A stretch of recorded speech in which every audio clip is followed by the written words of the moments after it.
Hello students, इस video में हम पढ़ने जा रहे हैं माइक्रो इकोनॉमिक्स का कंज्यूमर इक्विलिब्रियम वाला चैप्टर। चलिए देख लेते हैं एक बार ओवरव्यू कि इस चैप्टर में हम क्या क्या अभी पढ़ेंगे। पहले तो हम यूटिलिटी का मीनिंग समझेंगे, देन टोटल यूटिलिटी क्या होती है, मार्जिनल यूटिलिटी क्या होती है, law of diminishing marginal utility क्या होती है और कंज्यूमर इक्विलिब्रियम क्या होता है। इन सभी टॉपिक्स को वन बाय वन देखेंगे। तो चलिए वीडियो को शुरू करते हैं। देखते हैं कि यूटिलिटी होती क्या है। ठीक है, आपको सबसे पहले इसका मीनिंग समझना बहुत जरूरी है। Utility is the power or capacity of a commodity to satisfy human wants. Okay, एक एग्जांपल से पहले इसको समझते हैं। सपोज आपको भूख लगी है ना, बहुत जोर की भूख लगी है आपको।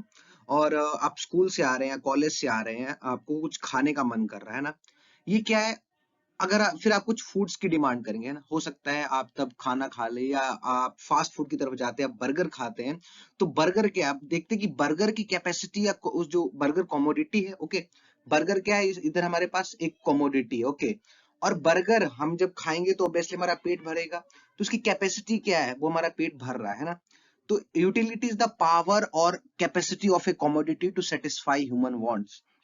तो बर्गर की यूटिलिटी हम चेक करते हैं कि वो किस हद तक जो है हमारी भूख को मिटा सकता है, कि एक बर्गर काफी है हमारे पेट भरने के लिए, या हमें दो बर्गर चाहिए या तीन बर्गर चाहिए। तो यूटिलिटी क्या हुई, पावर और कैपेसिटी एक चीज की, एक कमोडिटी की। ओके, एक फूड, एग्जांपल फूड की, जो हमारे वांट्स को सेटिस्फाई करता है। ओके, अब इसके उलट हम ये भी ले सकते हैं कि हमें क्या है, हमें एक ह्यूमन की एक वांट है। सपोज हम चाहते हैं कि हमें पैदल नहीं चलना है, हमें कार लेनी है, बाइक लेनी है। तो हम बाइक की यूटिलिटी देखते हैं कि वो मुझे किस हद तक जो है मेरी वांट्स को सेटिस्फाई कर रहा है, मेरी नीड्स को सेटिस्फाई कर रहा है।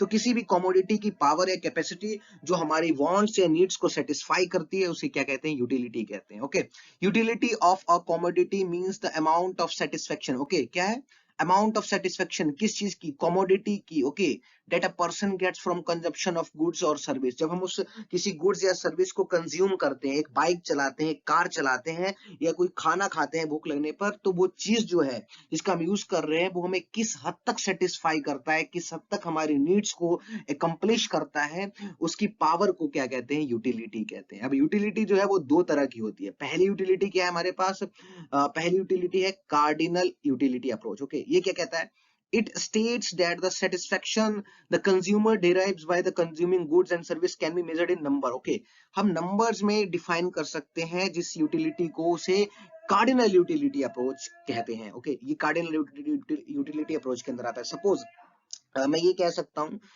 कि जब मैं बर्गर खाता हूँ तो मुझे 100% सेटिस्फेक्शन मिलता है, इसे मैंने नंबर दे दिया, इस यूटिलिटी को मैंने नंबर दे दिया। तो ये क्या बन गया मेरे पास, कार्डिनल यूटिलिटी। ओके, सेम ऐसे ही अगर मैं एक कार चलाता हूँ तो मैं ये कहता हूँ कि मुझे 50-30% ही सेटिस्फेक्शन मिला है, मुझे 100% सेटिस्फेक्शन नहीं मिला, क्योंकि हो सकता है वो कार जो है वो मेरे वांट्स और नीड्स को सेटिस्फाई नहीं कर रही हो। तो मैंने उसे किस में मेजर किया, एक नंबर में मेजर किया। और जब मैं किसी यूटिलिटी को नंबर में मेजर करता हूं तो वो क्या बन जाता है, मेरा कार्डिनल यूटिलिटी। ओके, और कार्डिनल यूटिलिटी इसलिए क्या है, हमारे पास क्वांटिटेटिव मेथड है। किसका, यूटिलिटी को मेजर करने का क्या है, हमारे पास क्वांटिटेटिव मेथड है। सेम तो नेक्स्ट क्या है हमारे पास, ऑर्डिनल यूटिलिटी। ओके, अब ऑर्डिनल यूटिलिटी क्या होता है, कार्डिनल में हमने नंबर्स दिए, लेकिन ऑर्डिनल में हम क्या देते हैं, अपने जो है यूटिलिटी को हम किस में डिफाइन करते हैं।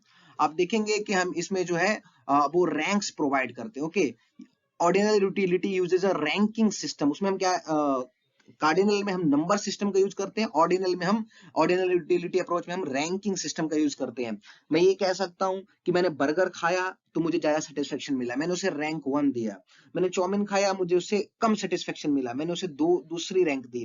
फिर मैंने आइसक्रीम खाई, मुझे उससे उतनी सेटिस्फेक्शन नहीं मिली, मैंने उसे तीसरा रैंक दिया। तो ऑर्डिनल यूटिलिटी में क्या करते हैं, हम रैंकिंग सिस्टम का यूज करके 1 2 3 4 5 6 इस तरह से जो है हम रैंकिंग, उसे रैंक देते हैं। रैंक में सिर्फ यही नहीं, 1 2 3 नहीं, बल्कि हम गुड, बेटर या बेस्ट का भी यूज कर सकते हैं। ओके, या एक्सेलेंट, है ना।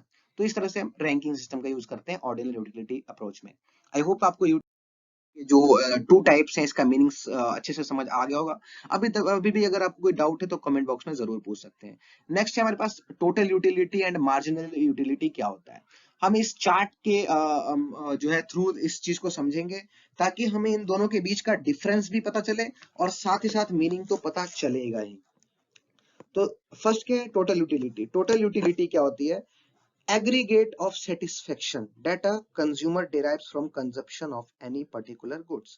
मुझे एक गुड या सर्विस को कंज्यूम करके जो टोटल सेटिस्फेक्शन मिली है उसे क्या, उसको क्या कहेंगे, टोटल यूटिलिटी। ओके, तो क्या है टोटल यूटिलिटी, क्या है, मैंने बर्गर खाया, चाउमीन खाया, आइसक्रीम खाई, इससे मुझे जितनी भी सेटिस्फेक्शन मिली उसे मैं रैंकिंग मेथड या नंबर सिस्टम के अकॉर्डिंग जो है नंबरिंग करूंगा, उसकी रैंकिंग करूंगा, उसके टोटल जो है उसका टोटल एडिशन करके जो मेरे पास आएगा वो क्या होगा, total utility. Okay, right. Same marginal utility क्या है, it is the amount of satisfaction derived by consumer by additional consumption of a unit of any particular goods। इसमें ये एडिशनल कंजप्शन पे आप जो है फोकस करिए। मार्जिनल यूटिलिटी क्या होता है बच्चों, मैंने फिर वही एग्जांपल लूंगा मैंने अभी एक बाइक ली, ओके, मैं बाइक चला रहा हूं, मुझे सेटिस्फेक्शन मिली है, ओके, मैं अब कार चलाऊंगा, मुझे क्या मिलेगी, ज्यादा सेटिस्फेक्शन मिलेगी।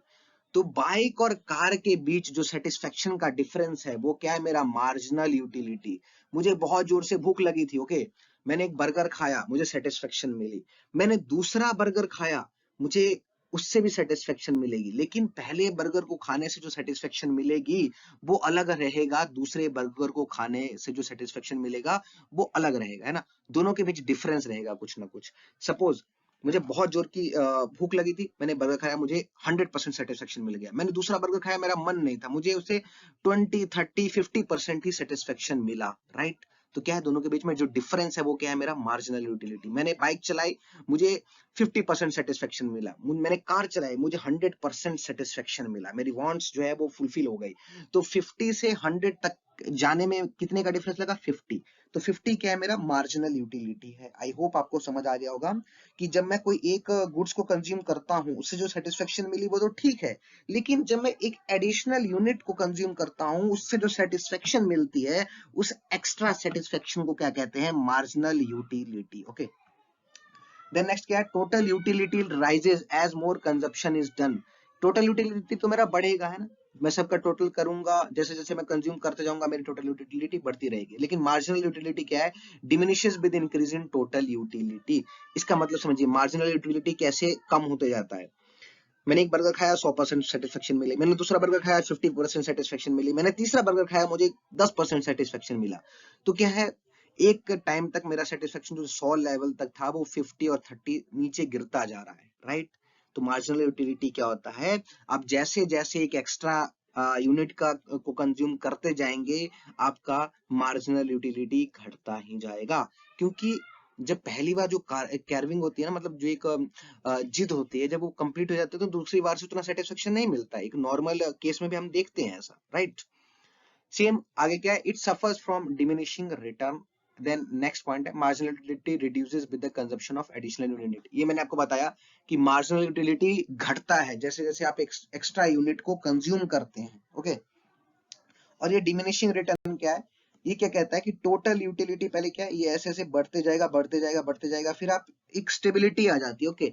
फिर क्या होता है, धीरे धीरे घटने लगता है टोटल यूटिलिटी। तो ये क्या है, डिमिनिशिंग रिटर्न, इसको यही कहते हैं, राइट। फिर देखेंगे law of diminishing marginal utility, बहुत इंपॉर्टेंट कॉन्सेप्ट है। देखिए ये क्या होता है, law of diminishing marginal utility states that marginal utility derive from the consumption of commodity decline as more unit of that commodity are consumed. अगर आपने पिछली स्लाइड को अच्छे से देखा होगा कि जब मैं एक एक्स्ट्रा जितने जैसे जैसे एक एक्स्ट्रा यूनिट को कंज्यूम करता हूं, मेरा जो है यूटिलिटी और सेटिस्फेक्शन कम होते चले जाता है। तो ये क्या है, यही है law of diminishing marginal utility. Marginal utility पढ़ा, फिर हमने मार्जिनल यूटिलिटी में देखा कि कैसे जब मैं एक एक्स्ट्रा यूनिट को कंज्यूम करता हूँ, एक्स्ट्रा बर्गर खाते जाता हूँ, मेरी जो सेटिस्फेक्शन है वो 100 से 50, 50 से 30, 30 से 10, और उसके बाद मुझे खाने का मन ही नहीं करता है। तो क्या है, marginal utility, law of diminishing marginal utility का यही मतलब है कि as a person consume more units of a commodity, its satisfaction or utility is declined. Okay, फिर क्या कहता है, law of diminishing marginal utility will operate only when consumption is continuous. मैं अगर कंटिन्यूस प्रोसेस में उसको कंज्यूम कर रहा हूँ, मैंने अभी एक बर्गर खाया, दूसरा बर्गर लगातार मैं खाते जा रहा हूँ, फिर मैं तीसरे बर्गर की डिमांड कर रहा हूँ, चौथे बर्गर की डिमांड कर रहा हूँ, तो मेरा सेटिस्फेक्शन घटता जाएगा, मुझे मेरी भूख जो है वो मिटती जाएगी, और एक एंड आएगा कि मैं 5वां बर्गर खाऊंगा ही नहीं, ओके। लेकिन अगर मैं ये कहता हूं कि if one sandwich is consumed in morning, मैं मॉर्निंग में एक सैंडविच खाता हूं और फिर मैं आफ्टरनून को खाता हूं दूसरा सैंडविच, तो उसकी सेटिस्फेक्शन क्या होगी, इक्वल होगी या हायर होगी। ये क्योंकि क्या है, हमारी भूख फिर से बढ़ जाएगी, हमारी डिमांड और नीड्स फिर से बढ़ जाएगा। तो इस बीच में क्या है, गैप आ गया। कंटिन्यूस प्रोसेस है तभी मार्जिनल यूटिलिटी है, law of diminishing marginal utility जो अप्लाई होगा। अगर कंटिन्यूस प्रोसेस में नहीं है वो चीज तो इसी एप्लीकेबल नहीं होगा। फिर सेकंड पॉइंट क्या है, law of diminishing marginal utility will not applied with regard to education और नॉलेज। आप कहेंगे कि हम अगर एक चैप्टर पढ़ते हैं तो हमें बहुत अच्छा लगता है, दूसरा चैप्टर पढ़ते हैं हमें अच्छा नहीं लगता है, तीसरा चैप्टर पढ़ते हैं बिल्कुल अच्छा नहीं लगता है, या हम 1 घंटा पढ़ते हैं हमें अच्छा लगता है, दूसरा 2 घंटे पढ़ते हैं हमें हमारी जो है वो सेटिस्फेक्शन कम होने लगती है। लेकिन एजुकेशन और नॉलेज में ऐसा नहीं चलता है। अब जैसे जैसे जितना पढ़ेंगे आपकी नॉलेज जो है वो उतनी ही इंक्रीज होती रहेगी। तो एजुकेशन और नॉलेज जो है वो पर नहीं होता है। फिर लास्ट पॉइंट है हमारा आज का, कंज्यूमर्स इक्विलिब्रियम। ये क्या होता है, स्टेट ऑफ मैक्सिमम सेटिस्फेक्शन। एक कंज्यूमर का इक्विलिब्रियम किस पॉइंट पर होता है, तो वो पॉइंट कौन सा है, मैक्सिमम सेटिस्फेक्शन। ये वो सिचुएशन है, कंज्यूमर इक्विलिब्रियम वो सिचुएशन है where a consumer spends his given income purchasing one or more commodities so that he gets maximum satisfaction and has no urge to change this level of consumption। जब एक person जो है अपने पास available पैसे या income से या money से कोई कुछ ऐसी चीजों को खरीदता है जिससे उसे सेटिस्फेक्शन मिल जाती है और वो उसको उस कंडीशन को चेंज नहीं करना चाहता है, तो वो क्या कहता है, उस कंडीशन को क्या कहते हैं, उस सिचुएशन को क्या कहते हैं, कंज्यूमर इक्विलिब्रियम। सपोज मैंने बर्गर खाना था, मैंने 2 बर्गर, मेरे पास 40 रुपए थे, मैंने 2 बर्गर खा लिए और अब मुझे तीसरा नहीं खाना है, तो मेरा वो क्या है, कंज्यूमर्स इक्विलिब्रियम। वो मेरा इक्विलिब्रियम पॉइंट है जिसमें मैं कोई भी चेंज नहीं करना चाहता हूं, no urge to change this level of consumption given the price of commodity is also known as consumer's equilibrium. तो ये पूरा एग्जाम्पल के थ्रू जो है आपको ये पूरा चैप्टर बताया गया है। हम कंज्यूमर इक्विलिब्रियम को अच्छे से समझेंगे कि वन सिंगल कमोडिटी और जो है 2 कमोडिटी में कंज्यूमर इक्विलिब्रियम कैसे होता है। लेकिन मीनवाइल आप इतना समझ लीजिए कंज्यूमर इक्विलिब्रियम क्या है, कि मेरे पास जितना भी अवेलेबल मनी है, पैसा है, उससे अगर मैं ऐसी गुड्स और सर्विसेज को कंज्यूम करता हूँ जिससे मुझे फुल सेटिस्फेक्शन मिल जाती है और मुझे उसमें कोई भी चेंज नहीं करना है, कोई एक्स्ट्रा यूनिट नहीं चाहिए, नहीं मुझे उसे घटाना है ना बढ़ाना है, तो मेरा क्या होगा, कोई चेंज नहीं करना चाहता हूँ उस पॉइंट पर, तो मेरा वो जो पॉइंट होगा वो क्या होगा, कंज्यूमर्स इक्विलिब्रियम। ओके, तो ये था आज का लेक्चर, फिर मिलेंगे अपने नेक्स्ट वीडियो में। Thank you.